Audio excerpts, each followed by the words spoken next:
দিদি বাড়ি এসে একটু ছাদে আসলাম, ছাদে এসে একটু উপরে আসলাম, বসে আছে ছায়া জায়গায়। ভালো লাগছে না, এখানে জিও নেটওয়ার্ক খুব খারাপ, খুবই খারাপ জিও নেটওয়ার্ক। তো ভিডিও আপলোড দিতে খুব কষ্ট হচ্ছে, দেখা যাক কি হয়। ওইটা হলো সীমান্ত স্টেশন আর তার সামনে দিদি বাড়ি। হান্ডি মাটন করতে গিয়ে তো হাড়ি ফেটে গেছে, হাড়ি ফেটে গেল। এগুলো মাটি ভালো পুরানো নেই আমার খুবই সম্ভব, এরকম তো ফাটে না, ছিটে মিটে গেছে। দেখো আমার হাতে এক টুকরো চলে এসছে ফেটে। বাবা যা ভয় পেয়েছি, সেই বাস্ট হয়েছে, ভয় পেয়ে গেছে সব। তুই ভয় পাসনি তো? তুই ভয় পেয়েছিস? ভয়ের জন্য তো আমি ওখানে দৌড় মারলাম এমনি।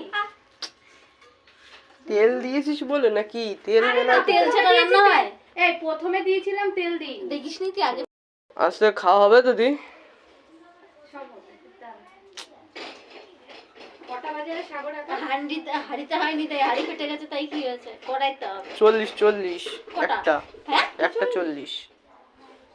এখন রান্না হয়নি এখনো, সেই খিদে লেগেছে, চলে আসবে না এক্ষুনি। এই হাড়ি ফেটে ফুটো হয়ে গেছে। দুই কড়াইতে দুটো বসা, ঠিক আছে? আজকে মনে হচ্ছে খাসি আর খাওয়া হবে না, হান্ডি মাটন। কড়াই মাটন খাবো, কড়াই মাটন। হান্ডি মাটন না, কড়াই মাটন খাবো, কড়াই মাটন। ঠিক আছে, দেখা যাক। কড়াই মাটন খাচ্ছি, কড়াই মাটন, তাই তো হেভি হয়েছে। হান্ডি মাটন আর খেতে পারলাম না। ঠিক আছে, দেখো পোলট্রি মুরগি খাচ্ছে, পোলট্রি পাখি। একবার লম্বা ধরিস একবার হেভি খেতে।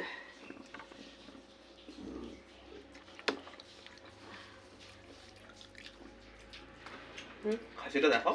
খাসি দেখিয়েছে, লাল লাল ঝাল ঝাল, সেই খেতে ঝরে ঝরে পড়বে।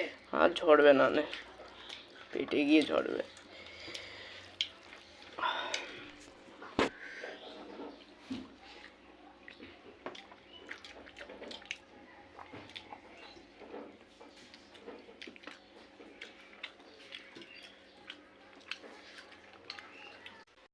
দিদি বাড়ি এসে একটু ছাদে আসলাম, ছাদে এসে একটু উপরে আসলাম, বসে আছে ছায়া জায়গায়। ভাল লাগছে না, এখানে জিও নেটওয়ার্ক খুব খারাপ, খুবই খারাপ জিও নেটওয়ার্ক। তো ভিডিও আপলোড দিতে খুব কষ্ট হচ্ছে, দেখা যাক কি হয়।